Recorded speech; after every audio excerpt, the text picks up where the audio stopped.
할렐루야. 오늘도 예비하신 하나님의 은혜가 우리 성도님들과 함께 하시길 예수님 이름으로 축복합니다.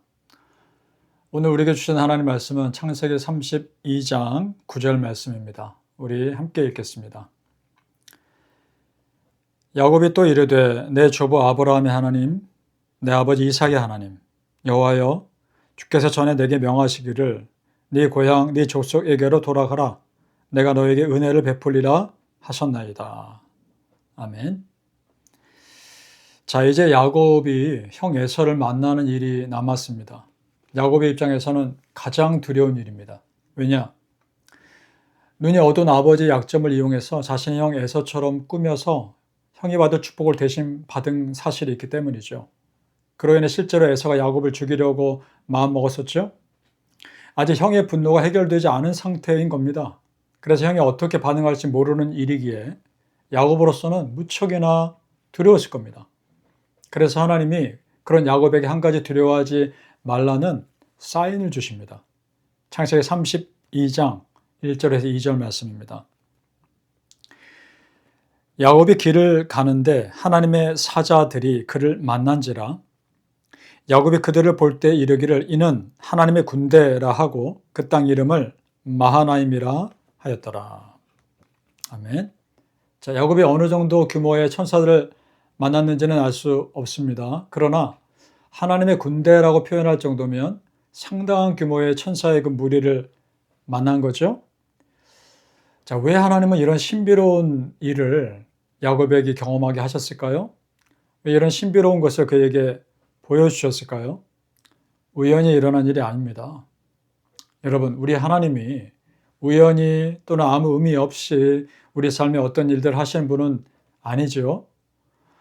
작은 것 하나까지도 세밀하게 계획하시고 그에 맞게 일하시는 분이 우리 하나님이시죠. 야곱도 마찬가지입니다. 야곱에게 미리 하나님의 군대라고 부를 만한 천사들의 큰 무리를 보여주신 것은 앞으로 형을 만나는 과정에서 야곱을 두려워하게 만드는 일이 있을 텐데 그때 용기를 가지도록 하기 위함입니다. 그렇다면 여러분 그것이 무엇이겠습니까? 야곱의 종들이 야곱에게 그 형 에서가 400명을 거느리고 오고 있다는 것을 보고하죠. 창세기 32장 6절입니다.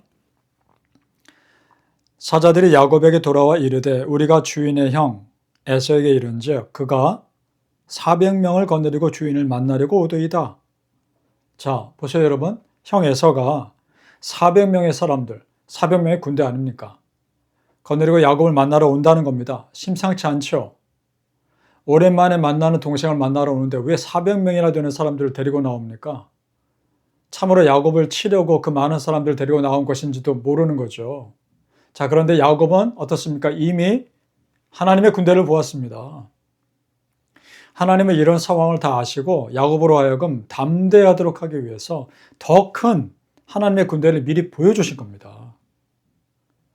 자, 예를 들어 이전에 구약시대 엘리사 선지자를 잡으러 아람 군대가 쳐들어왔을 때 엘리사가 선지자가 살고 있는 그 성을 포위했을 때 하나님이 그 군대보다 더 많은 하늘의 군대를 보여주신 것과 똑같은 거죠. 자, 그렇다면 여러분 야곱이 어떻게 반응해야 될까요? 그 하나님 믿고 담대했어야 하는데 전혀 그렇지 못했습니다. 상당히 두려워합니다. 그래서 자신의 소유한 짐승들과 재산을 두 떼로 나눕니다. 만약 형이 한 떼를 치면 나머지 한 떼는 그걸 피하기 위해서이죠. 지금 이 모습이 야곱이 얼마나 평소에 가슴 졸이는 삶을 살았는지를 보여줍니다. 형이 자신을 죽이려 하자 삼촌 집으로 도망을 갔었습니다. 그리고 삼촌 집에서는 삼촌에게 속임당하고 일꾼으로서 착취당하는 삶을 살았습니다. 그래서 스스로에 대한 보호 본능이 굉장히 강해질 수밖에 없었던 거죠. 자, 성도님들, 우리가 야곱을 보면서 믿음이 약하다고 뭐라 할 일 아닙니다. 아마 우리도 비슷한 반응을 보였을지도 모릅니다. 이것은 하나님을 믿지 않는 것이 아니라 하나님 믿지만 지금 눈앞에 보이는 상황에서 두려움이 생기는 것은 어쩔 수 없는 일입니다. 우리도 그럴 때가 있죠. 기도하는데도 여전히 걱정이 되고 예배하면서도 마음이 여전히 불안할 때가 있습니다. 그 또한 우리가 겪어내야 할 훈련의 과정이고 이겨내야 할 시간들입니다. 그래서 과연 하나님이 약속하신 대로 미리 보여주신 그대로 행하시는 분임을 직접 내가 경험하는 겁니다.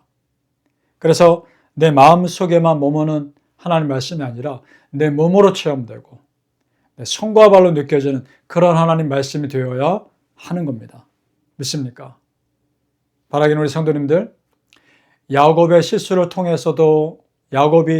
통해서도 성숙해지고 믿음의 사람 되어 갔듯이 우리도 그런 믿음의 사람 되어 가시길 예수님 이름으로 축복합니다. 아멘. 자, 바로 그때 야곱이 잘한 것이 한 가지 있습니다. 그것은 자신의 솔직한 마음을 하나님께 기도했다는 겁니다. 우선 이전에 하나님이 자신에게 약속한 것을 말하죠. 창세기 32장 9절입니다. 야곱이 또 이르되 내 조부 아브라함의 하나님, 내 아버지 이삭의 하나님 여호와여, 주께서 전에 내게 명하시기를 네 고향 네 족속에게로 돌아가라. 내가 너에게 은혜를 베풀리라 하셨나이다. 아멘. 그렇습니다, 여러분. 하나님 말씀 그리고 약속, 그 말씀의 약속 붙잡고 기도하는 것은 정말 지혜로운 겁니다. 왜냐? 하나님이 하신 말씀을 하나님은 지키시기 때문입니다. 그것을 다시 한번 기도한다는 것은 하나님을 조른다 하기보다는 내가 아직도 그 말씀 기억하고 있다는 것을 하나님께 알려드림으로써 하나님 마음을 기쁘시게 해드리는 겁니다. 그런 사람의 기도를 하나님이 들어주시는 거죠. 그래서 야곱은 솔직히 기도합니다. 11절에 내가 주께 간구하오니 내 형의 손에서 에서의 손에서 나를 건져내시옵소서. 내가 그를 두려워함은 그가 와서 나와 내 처자들을 칠까 겁이 나기 때문이니이다.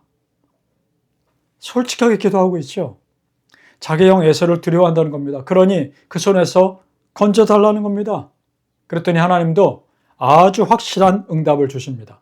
그 다음 절 12절에서요. 주께서 말씀하시기를 내가 반드시 너에게 은혜를 베풀어 너의 씨로 바다에 셀 수 없는 모래와 같이 많게 하리라 하셨나이다. 아멘. 여러분 어떻습니까? 솔직한 마음으로 하나님 붙잡는 야곱에게 하나님은 반드시 지켜주실 것과 그의 후손을 바다에 모래같이 많게 하실 것을 약속하십니다. 이보다 더 확실한 응답 어디 있겠습니까? 이제 야곱은 담대형 에서를 만날 수 있는 거죠. 성도님들, 우리 믿는 자는 기도로 시작해서 기도로 마치는 사람들입니다. 무엇을 하든지 먼저 기도하고 감사의 기도로 마무리하는 겁니다. 지금 형 에서를 만나는 일은 이미 만나기 전에 다 해결된 겁니다. 어떻게 해요? 기도로 다 해결된 겁니다. 그렇습니다. 기도로 이미 응답받은 사람은 전혀 불안하지 않습니다. 하나님이 해결하실 것을 알기 때문입니다. 지금 형 에서는 400명의 사람들과 여전히 다가오고 있습니다. 상황이 바뀐 것은 없습니다. 그러나 그 상황을 바라보는 야곱의 마음이 바뀐 겁니다. 이것이 솔직한 기도의 힘인 줄 믿습니다. 여러분, 기도는 보이는 상황을 바꾸기 전 그 상황을 바라보는 내 마음을 먼저 바꾸고 그래서 결국 상황까지 바꾸는 힘이 있습니다. 믿으시죠? 바라기는 우리 성도님들, 먼저 기도의 사람들 되십시오. 그리고 기도로 하나님의 도우심을 이끌어내는 믿음의 사람들 되시길 예수님 이름으로 축복합니다. 아멘. 기도하겠습니다. 아버지 하나님, 기도의 사람들이 되게 하옵소서. 기도로 시작해서 기도로 마치는 삶이 되게 하시고 하루 아침에 일어나서 기도로 하나님께 영광 돌리고 기도로 감사로 하나님께 하루의 삶을 마무리하게 하여 주옵소서. 우리의 삶의 일상의 순간순간이 기도의 시간들이 되게 하시고 하나님과 하루 동안 내내 동행하는 하나님의 함께 하심을 느끼는 그런 믿음의 삶, 기도의 삶 살아가게 하여 주옵소서.